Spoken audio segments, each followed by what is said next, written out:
In the name of Allah, the most gracious and the most merciful. Dear fellows, today my topic is about the accountability in the hereafter. In this context, I will share a hadith with you all.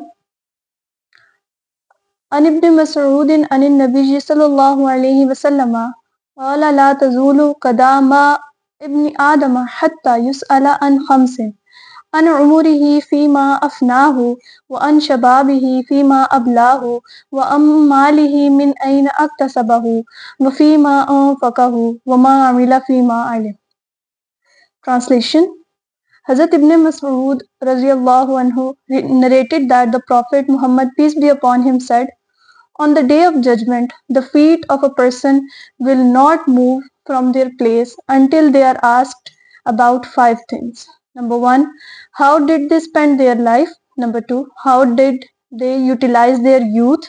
Number three, from where did they earn their wealth? Number four, how did they spend their wealth? Number five, how much did they act upon the knowledge they had?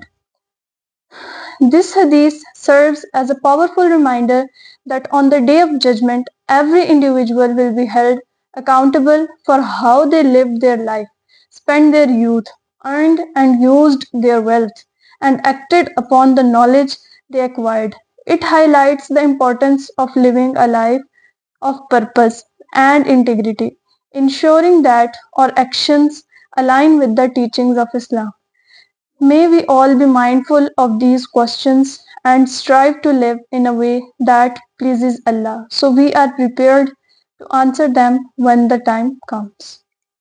As-salatu was-salamu alayka ya Rasulullah wa ala alika wa ashabika ya Habiballah. As-salatu was-salamu alayka ya Nabi Allah wa ala alika wa ashabika ya Nur Allah.